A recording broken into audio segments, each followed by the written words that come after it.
जी देखिए, रात तकरीबन 2 बजे के आसपास जो कि स्थानीय समय के हिसाब से 2 बजे की बात थी। उस समय जो है वो हमले की खबर जो है वो आई और साढ़े 3 घंटों तक इस हमले को किया गया, जो कि 3 चरणों में हुआ बताया जा रहा है। और पहले चरण में इजराइल ने जो है ईरान के एयर डिफेंस सिस्टम को जो है वो नुकसान पहुंचाया और उसके बाद जो है 2 और चरणों के हमलों में उन ठिकानों को निशाना बनाया गया जो कि मिसाइल प्रोडक्शन वाले जो सेंटर्स हैं वहाँ, और जहाँ पे उनको रखा जाता है। जो दृश्य ईरान की तरफ से निकल कर आए हैं वो ये दृश्य हैं जिसमें कि साफ तौर पे देखा जा रहा है कि जो अटैक किया गया इजराइल की तरफ से उसको इंटरसेप्ट किया जा रहा है। और ये जो तस्वीर है एक तरह से ईरान की उस ताकत को दिखाने के लिहाज से अहम है जिसमें कि वो इंटरसेप्ट करता नज़र आ रहा है, क्योंकि इसके पहले अगर अप्रैल में जब हमला हुआ था इजराइल की तरफ से तो ईरान जो है उसको इंटरसेप्ट कर पाने में नाकाम रहा था। तो इस वीडियो के ज़रिए जो कि ईरान की एजेंसी के ज़रिए ही सामने आया है, ये ईरान दिखाने की कोशिश में कि उसके पास वो कैपेबिलिटीज़ है जिसके ज़रिए वो ईरान के हमलों को जो है वो नाकाम कर सकता है।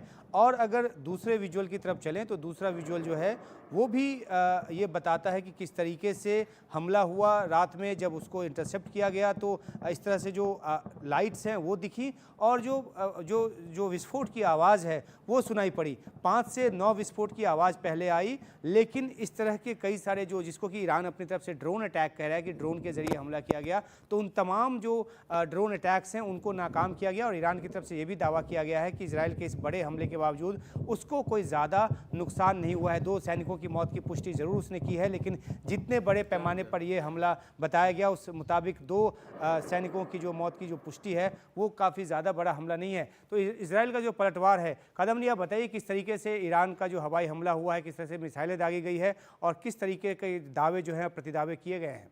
बिल्कुल, जिस तरह से इजराइल पर हमला किया गया था और इजराइल ने कहा था कि वो जवाब देंगे, तो ये इजराइल ने पलटवार किया है, हवाई हमला किया है उन्होंने ईरान पर। करीब बताया जा रहा है कि कई लड़ाकू विमानों से ये हमले किए गए हैं।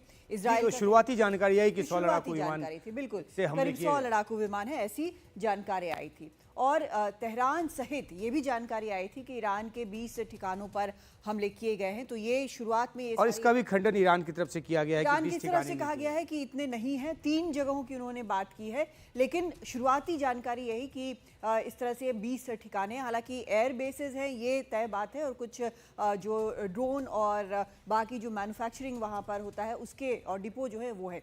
तो ईरान के सैन्य ठिकाने इसमें शामिल रहे। ईरान ने जवाब दिया तो फिर बड़ा हमला होगा, ये इजराइल ने साफ तौर पर कहा है। उनका कहना है कि उन्होंने ये एक प्रेसिशन स्ट्राइक किया है, उसके बाद अगर ईरान की तरफ से जवाब आया तो बड़ा हमला होगा। और इजरायली मिसाइलों को हवा में मार गिराने का ईरान का दावा है। जो तस्वीरें हम आपको दिखा रहे थे कि इंटरसेप्ट किया गया है, जो भी प्रोजेक्टाइल्स इजराइल की तरफ से आए ईरान के ऊपर, उनको हवा में मार गिराया गया। ईरान ने ऑन रिकॉर्ड ये कहा है, उनकी जो प्रवक्ता हैं उन्होंने ये कहा है कि हमले में ज़्यादा नुकसान नहीं हुआ है। उनकी तरफ से ये कहा गया है कि शहरी जो हैं वो शांत रहें। और उन्होंने ये भी कहा है कि इजरायली हमले का जवाब देने को ईरान जो है वो तैयार है, तो उसको जवाब देने में कोई समस्या नहीं है। अभी फ़िलहाल इन्वेस्टिगेशन हो रहा है, 2 सैनिकों के, ईरान के सैनिकों के मारे जाने की बात है, लेकिन फ़िलहाल ये अभी वो इन्वेस्टिगेट कर रहे हैं। दूसरी तरफ अमेरिका का एक बयान आया है जिसमें ये कहा जा रहा है कि काफ़ी सटीक हमले किए गए हैं, ये अमेरिका का कहना है। और ये भी आपको बता दूं कि उनको भी जानकारी थी, लेकिन उनका ये कहना है कि हमले में वो शामिल नहीं थे, ये साफ तौर पर उन्होंने बोला है। तो अमेरिका की तरफ से उनका बयान आ चुका है। इस बीच कई और दुनिया के देशों ने इस हमले की निंदा की है, चाहे वो सऊदी हो या फिर बाकी जो देश हैं जैसे यूके वगैरह हैं, वो कह रहे हैं कि इसको एस्केलेट नहीं करना चाहिए। तो ये जो दृश्य हैं, कुछ और दृश्य जो कि सुबह ही आए ईरान में जब रात का वक्त था उस समय जब ये हमला हुआ आधी रात के बाद, और ये दृश्य भी बताते हैं कि कैसे जो हमले किए गए और कैसे उनको जो है वो इंटरसेप्ट किया गया। और ये जो तमाम जो लाइटिंग जब आप देख रहे हैं, इसका मतलब है कि जो इंटरसेप्टर्स है ईरान की तरफ से, उसने जाकर उस प्रोजेक्टाइल को या उस ड्रोन को जो है हवा में ही नष्ट कर दिया। तो कोई बहुत बड़े प्रोजेक्टाइल जो है वो नज़र नहीं आ रहे, क्योंकि अगर ऐसा होता तो धमाकों की आवाज़ ज़्यादा बड़ी होती और जो उसके मलबे हैं उससे भी बहुत ज़्यादा नुकसान होता है जब वो नष्ट होकर ज़मीन पर गिरते हैं। तो अभी तक इस तरह के दृश्य जो तबाही के वो सामने नहीं आए हैं। तो ये ईरान की जो एजेंसी है, न्यूज़ एजेंसी, उसकी तरफ से ये जारी किया गया। और एक बहुत ही दिलचस्प तस्वीर है, इसके ज़रिए एक तरह से ईरान ने इजराइल के हमलों को मॉक करने की कोशिश की है, उसका माखौल उड़ाने की कोशिश की है। इसमें जो ईरानी लोग हैं वो इस तरह से जेस्चर बना के कहाँ हुआ है हमला और कहाँ हुआ है नुकसान, वो दिखाने की कोशिश कर रहे हैं। तो एक तरह से इजराइल का माखौल जो है, उसके हमले का जो माखौल है वो उड़ाया जा रहा है। इस तरह के दावे भी किए जा रहे हैं कि जो इजराइल का हमला हुआ है उसमें कोई ज़्यादा नुकसान नहीं हुआ है। तो ये काफ़ी एक इंटरेस्टिंग वीडियो है जो सोशल मीडिया के ज़रिए जो है काफ़ी वायरल हुआ है। अब हम आगे चलते हैं तो जो 3 शहर जिस पर हमले की बात है ईरान की, उसमें एक तेहरान तो है, तेहरान के साथ साथ इलाम और खुजेस्तान जो है, ये 3 ऐसे इलाके हैं जहां के अलग अलग ठिकानों को निशाना बनाया गया है। और इजराइल ने साफ तौर पे कहा है कि सैन्य ठिकानों को निशाना बनाया गया है। और जब वो सैन्य ठिकानों की बात करता है तो उसने कोई तफसीलात से कोई जानकारी नहीं दी है, डिटेल नहीं दिया है, लेकिन ये माना जा रहा है कि मिसाइल बनाने के, रखने के और उसको लॉन्च करने के जो ठिकाने हैं उनको निशाना बनाया गया है। ये तेहरान तो इसलिए भी इसमें है क्योंकि राजधानी है, वहाँ पर भी फैसिलिटीज़ हैं, सैन्य बेस वहाँ पर भी है। और इलाम खुजेस्तान में वहाँ पर भी बेसेस और जो ड्रोन बनाने के और मिसाइल बनाने के जो वहाँ पर मैन्युफैक्चरिंग यूनिट्स हैं या फिर जैसा कि आपने बताया जो स्टोर करने के यूनिट्स हैं वो भी हैं।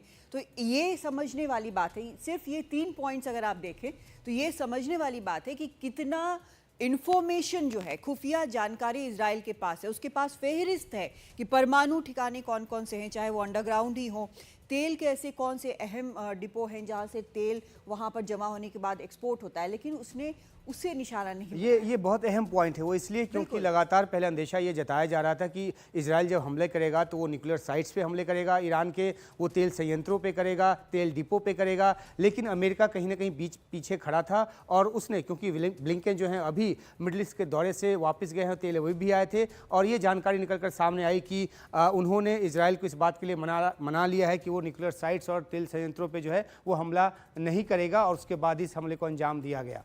वैसे एक चीज़ इंटरेस्टिंग आप देखें, अगर आपने रॉकेट हमले हम सब ने देखे हैं कि कैसे इजराइल में हुए हैं, तो उसका जो एक विजुअल है वो अलग होता है, बैलिस्टिक मिसाइल का भी अलग होता है। यहाँ पे जो पॉइंट्स हैं वो छोटे छोटे पॉइंट्स आप देखें फिर अचानक वो ख़त्म हो जाते हैं। तो ये बड़ा इंटरेस्टिंग है। ये बहुत सारे ड्रोन्स एक साथ भी हो सकते हैं, ये प्रोजेक्टाइल्स, बार बार शब्द बिल्कुल आपने सही कहा। जब रॉकेट आता है उसका इंटेल काफ़ी लंबा होता है, वो पीछे अपने कुछ धुआं जैसा, उसका गुबार जैसा वो होता है, और जब उसको इंटरसेप्ट किया जाता है तो ज़्यादा एक अलग तरह का जो दृश्य है वो निकल कर सामने आता है। हमने और आपने तो रॉकेट को सर से ऊपर से जाते हुए देखा है, वो भी बिल्कुल। और ईरान इन्हीं दृश्यों के आधार पे या अपनी तरफ से लगातार वो कह रहा है कि ड्रोन जैसे जो हमले हैं वो हुए और उसको जो है रोक लिया गया ईरान की तरफ से। तो इसके जरिए उसने अपनी एक प्रतिरक्षा की ताकत जो है दिखाने की कोशिश की। अब एक नज़र डाल लेते हैं कि इजराइल और ईरान जो है दोनों अपनी अपनी तरफ से क्या दावे कर रहे हैं। हमने इजराइल पर हमले का जवाब दिया, ये ईरान की तरफ से कहा गया है। और तेहरान ये कह रहा है कि हमला जो है वो सिर्फ तेहरान, खुजेस्तान और इलाम में हुआ है। ये 3 जगहों की वो सिर्फ बात कर रहा है।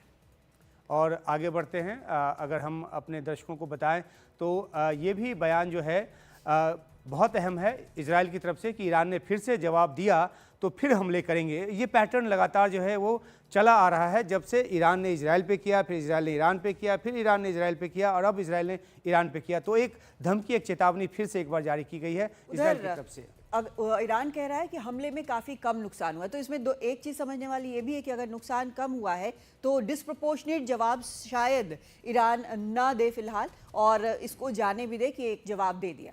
और इजराइल लोगों की सुरक्षा के लिए तैयार है, ये भी कहा गया है इजराइल की तरफ से। लेकिन एक और भी जो इम्पॉर्टेंट बात है वो ये कि इतने बड़े हमले के बाद भी इजराइल ने अपने यहाँ स्टेट ऑफ इमरजेंसी की घोषणा नहीं की, क्योंकि उसको हो सकता है रिटेलिएशन का खतरा तुरंत ना हो। तो ये भी एक बात समझ में आती है कि इतने बड़े हमले के बाद आखिरकार इजराइल का भरोसा क्या है कि उसने अपने यहाँ स्टेट ऑफ इमरजेंसी जो है या स्टेट ऑफ अलर्ट जारी नहीं किया, क्योंकि उसको लगता है कि जो हमने किया है उसके एवज में कोई तुरंत और बहुत जल्दी में ईरान से कोई कार्रवाई नहीं होने वाली, जवाबी कार्रवाई। बिल्कुल। और दूसरी तरफ जो ईरान है वो कह रहा है कि इजरायली मिसाइलें हवा में हमने मार गिराई हैं। तो एक तरह से ये अचीवमेंट की भी बात है कि इतने तैयार थे, इतना सक्षम है ईरान की सेनाएं कि जो इजराइल की तरफ से दागे गए हैं मिसाइल, ड्रोन वगैरह, उसको उन्होंने हवा में ही मार गिराया है। तो ये भी एक फैक्टर है। हमेशा हम बात करते हैं इजराइल के आयरन डोम की, लेकिन इस बार ईरान कह रहा है कि हमने हवा में ही सबको मार गिराया। और कदम ने ये वो दृश्य है जिसमें कि जब अटैक को अंजाम दिया जा रहा था इजराइल की तरफ से। तो किरिया में जो कि